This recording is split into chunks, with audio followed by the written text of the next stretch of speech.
third to last week of the NFL season, week 8. We start with Thursday Night Football, the Browns and the Bears. And the Browns were dominating Chicago in the first half. Jarvis Landry with this big touchdown catch to make it 30-6 in the second quarter. Cleveland defense faltered majorly, though, in the second half, but didn't cost them too much. They hang on. The Bears suffer another close loss despite a big third and fourth quarter from Mitchell Trubisky. Browns win at 38-31. As a reminder, you can check the full standings in the description. The Bears continuing to struggle this season. The Browns hanging in there in the AFC wildcard race. Good game from Trubisky, solid game from Baker as well. Nick Chubb was a menace on the ground, 183 rushing yards and 2 touchdowns, and also had 86 yards after carrying on after the contact. And on the receiving end of things, it was Jimmy Graham leading the way, 9 catches, 102 yards, and a touchdown. First 100-yard game of the year for the veteran TE. Over to Tampa Bay, Bucks and Falcons in the Saturday game. Todd Gurley has carried the ball really well lately ever since Matt Ryan went down with that season-ending ACL injury, but a bad fumble there early in the first. Teams went to double overtime earlier in the season. But here it would be a big opportunity for Chris Godwin as he would bring in the catch on a nice throw by Brady to give the Bucks an late lead, 19-14, with just 3:11 left in the game. Then here Leonard Fournette, who lost his starting job, had played really poorly, gets a big run here, 61 yards down the sideline to ice the game in Atlanta. As he gets a big carry, breaks through, and outruns the defense down the far left sideline to give the Bucks a massive late lead. 28-14, Tampa picks up another victory after their slow start to the season. They are now 5-3 with 2 games left. Atlanta continues to struggle and have been really hurt by not having Matt Ryan, despite decent quarterback play from Kurt Banker. Brady threw for 271 yards and a touchdown. Banker had 3 picks on the day.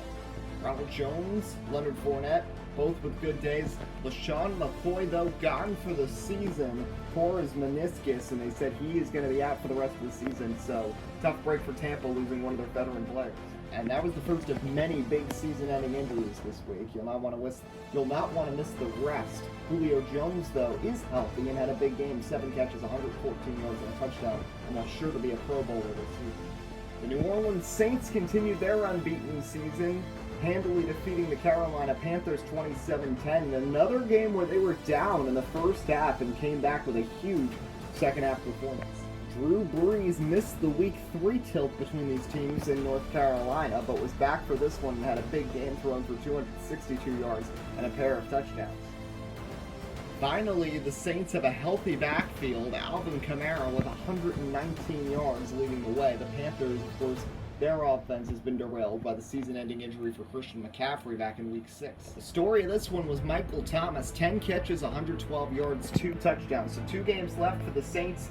Next week they have a tough one against the Titans, one of the top teams in the AFC, before wrapping things up against Atlanta. Trickery here between Indy and Houston. The thing is, it pays off. A direct snap on an attempted field goal. Jacoby Brissett runs it in. A surprise with how well Rodrigo Blankenship has been kicking this season, and the Colts take the lead in the second quarter. Despite that, though, Houston powered ahead late and held on for a 27-20 victory as the Texans have started to turn their season around a little bit after some of those heartbreaking losses early in the year, especially against Tennessee and Carolina. Phillip Rivers put together a nice game, 257 yards and a touchdown, but Deshaun Watson with a clean game, just 1 pick and 248 yards. On the ground game, nobody really that spectacular. David Johnson, who's dealt with injuries all season long, had 2 touchdowns, one of his best games of the season. And for the Texans, Darren Fells, Will Fuller, 6 catches each, but the leading receiver amongst both teams collectively was Jack Doyle with 9 catches, 103 yards. The Jaguars, who were just getting decimated each and every week and got blown out by Tennessee at the Titans, lost 45-10 earlier this season, put up a nice fight. Dan Jeffries has earned his role as the starting QB, but the Titans hung on to win 28-23, holding Jacksonville at 0-8. and advancing the Titans to a 7-1 record. Titans clinch next week with either a win or an Indianapolis loss. They'll be clinching the AFC South Division. Ryan Tannehill went 20 for 26 with 237 yards and 2 touchdowns. Dan Jeffries with a decent day. The new impressive thing with Dan Jeffries was how well he ran the ball. This is a 9th-year quarterback, 31 years old, but 7 carries, 67 yards, and a pair of scores on the ground. Derrick Henry, though, with a huge game, 159 yards, 2 scores. And receiving-wise, nothing too flashy. Adam Humphries had 4 catches, 48 yards, and a touchdown to lead the way for Tennessee. The Patriots bounced back from a loss to the Jets in Foxborough to take one in East Rutherford 29-21 in comeback fashion. The Jets, after that fantastic start to the season, have begun to fade. Sam Darnold 24 for 40, 294 yards. A clean game for Cam Newton despite only completing 14 passes. Le'Veon Bell was kept under control while Sony Michel piled up 57 yards and a touchdown on the ground for New England. Unfortunately for New England, the hits keep on coming. They've already lost Cody Uche on the defensive side, also lost Julian Edelman for the season last week. Now they lose N'Keal Harry to a calf injury. He is doubtful for their Week 9 contest with the Philadelphia Eagles. See Chris Herndon and Jamison Crowder each with 7 catches, contributing on the offensive end for the Jets. Eagles facing the Washington football team. Carson Wentz had a tough game going, and then Zach Ertz pulls in this incredible catch, double coverage, one-handed and falling backwards. That's why Ertz is one of the top tight ends in the NFL. And that catch proved to be a spark for a struggling Eagles offense as they came from behind to defeat Alex Smith in Washington 27-15. 264 yards and a touchdown for Alex Smith coming back from injury for the Washington football team. Not the biggest day for Carson Wentz, but did not throw a pick and had his highest QBR of the season. Rookie Antonio Gibson led the way in carries between both teams, while Miles Sanders, in just his second game back after missing 4 games with injury, had 14 carries, 95 yards, and a touchdown. Terry McLaurin, Thad Moss with 6 catches each. Eagles, you see Zach Ertz, 4 catches, 52 yards, and a touchdown. Greg Ward brought one in as well, as the NFC East teams continue to beat up upon one another. The Bills' offense continued their hot streak as they took down the Miami Dolphins 34-16.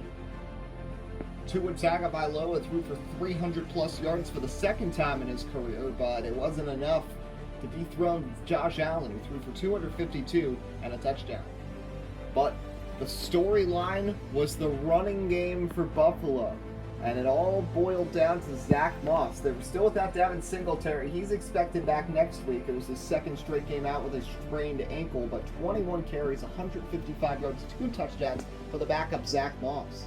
Mike Gesicki had a lot of catches. He replaced Adam Shaheen, who was ruled out for the remainder of the season with a torn Achilles last week for Miami. Stephon Diggs had 7 catches and 89 yards for Buffalo. So Buffalo's now won 7 in a row after their Week 1 loss to the Jets. But how about this? Vikings and Bengals late in the game. Joe Burrow trying to lead a game-winning drive. A fumble on the attempted catch right there by Uzoma, and the Vikings recover. So Minnesota takes a 24-21 despite Joe Burrow's best game of his rookie season. 341 yards, 2 touchdowns, 2 picks. Kirk Cousins threw for 124 yards, but was injured in the 4th quarter and left the game with a broken finger in his throwing hand. It was another spectacular game on the ground for Dalvin Cook, who will almost definitely be the starting running back in the Pro Bowl for the NFC. 30 carries, 148 yards. And as for the receiving game, A.J. Green turned back the clock with 138 yards and a touchdown, while Jefferson and Sharp each had a touchdown reception for Minnesota. Catch of the day, likely in the 3rd quarter of a Lions-Ravens bout. Lions trying to keep up with Minnesota, the NFC North Division leaders, after their win over Cincy. Watch this catch by Galladay. Reaches up and just snatches it out of the waiting arms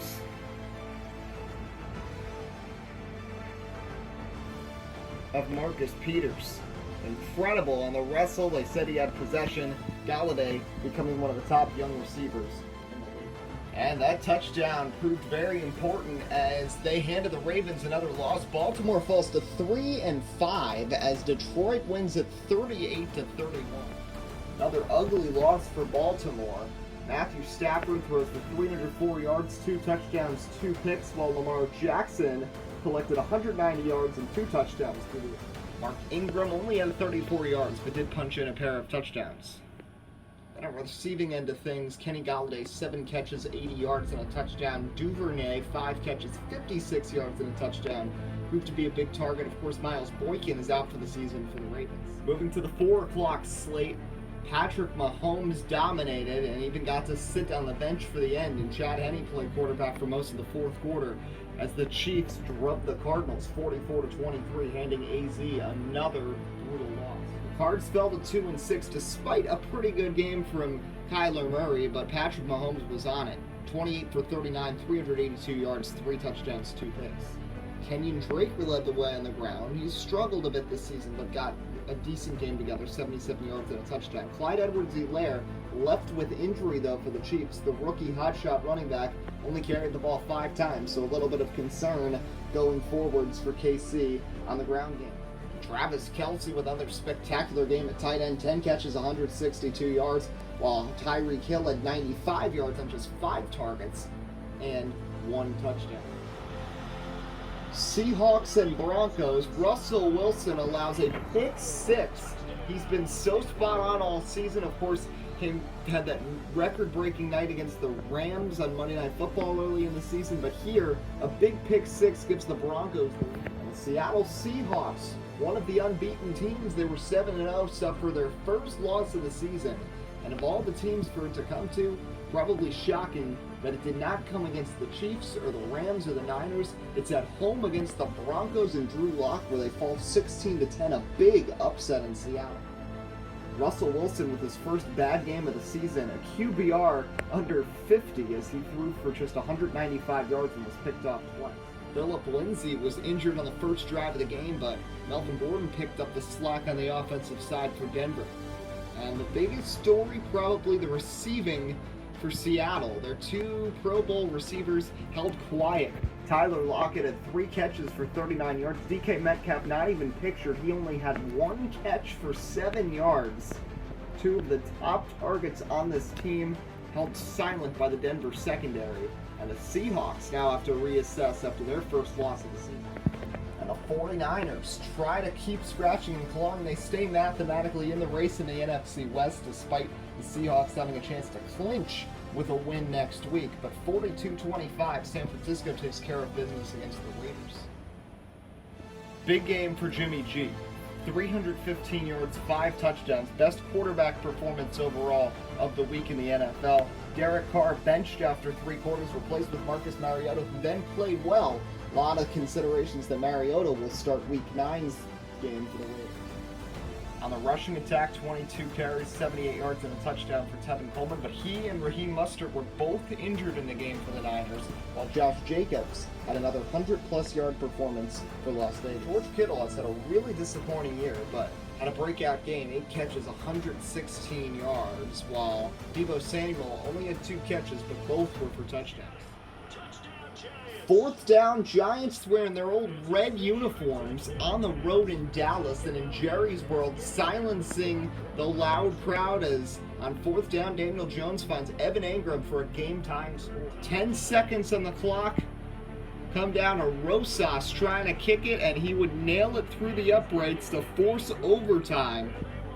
And the Giants putting up another good fight against Dallas, much like they did a few weeks before on Sunday Night Football. The end of the first overtime, Greg Zuerlein thought he'd won it. It just hits off the left upright and careens behind a tough break. And this game would actually go to the second overtime with the new. And in double overtime, Aldrick Rosas connects with 12:35 left in the second period. Longest regular season game in NFL history now with the new rule and going into double OT. Goes almost 3 minutes in before it's finally settled.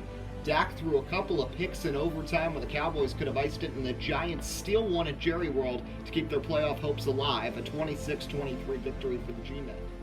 Daniel Jones, 421 yards, his best game of his career. Very accurate too, 38 for 46. Dak Prescott was playing a really good game, but threw 2 picks in overtime that kind of plagued his back. In terms of the ground game, pretty even between Saquon Barkley and Ezekiel Elliott at 93 and 98 yards.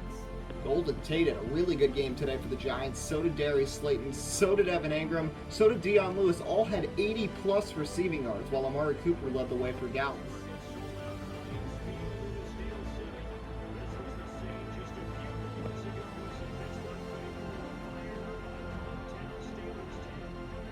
Sunday night showdown between the Pittsburgh Steelers, unbeaten, against the Green Bay Packers. Vance McDonald, who was out with a concussion last week, left wide open by the Green Bay defense to get Pittsburgh on the board early. The Packers trying to stay afloat in the NFC playoff race after a couple of bad divisional losses. Impressive catch by Aaron Jones in the third quarter as Green Bay looked to even the score down 13-6. On the rollout, the halfback screen, Jones gets some blockers and tiptoes into the end zone to even the score. 4 minutes left in the third quarter, still even at 13 here. Ben Roethlisberger hands it off, and it's James Conner who barrels in for the go-ahead touchdown to give the Steelers the lead. Then with 8:30 left in the fourth quarter, a screen pass by Big Ben. He finds Jalen Samuels, who trots into the end zone to give the Steelers a commanding 2-possession lead. And that would prove to be more than enough. Matt LaFleur frustrated, Mike Tomlin and Big Ben very excited as the Steelers move to 8-0, clinch the AFC North, win it 27-13, and Aaron Rodgers starting to get a little nervous with just 2 weeks left in the season as Green Bay is hotly contesting for a playoff spot. Ben Roethlisberger had 277 yards and 2 touchdowns, while Aaron Rodgers very inaccurate, just 14 of 29 passing. James Conner had a tremendous day on the ground, 28 carries, 115 yards and a touchdown, while Aaron Jones only had 10 touches and was kept relatively under control. And the star receivers, Devontae Adams, Juju Smith-Schuster, both over 100 yards at 103 and 109 respectively. And we finished off week 8 here with craziness. Tipped 3 times, Justin Herbert gets picked off. Herbert has played such a good season, but Terrell Burgess picks him off in the Battle of LA, Rams and Chargers on Sunday Night Football. It was really just a disastrous game for Herbert as the Rams took control. This up and down Rams team, who have somehow gotten swept by the Cardinals this season, yet have big wins against Kansas City and now take down the Chargers 14. Jared Goff with a good game, 260 yards and a touchdown. Justin Herbert went 15 for 34, 177 yards for him. Nothing crazy on the ground for either team. Both these offenses were really held stagnant in this Monday night affair. And finally, on the receiving end, K.J. Hill, 7 catches, 51 yards. The rookie from Ohio State was impressive. Cam Akers, the running back, had 90 yards and a touchdown. Robert Woods now healthy at 64 yards. But that'll wrap up Week 8 here on WUB Network. Reminder, you can check out all the standings in the description.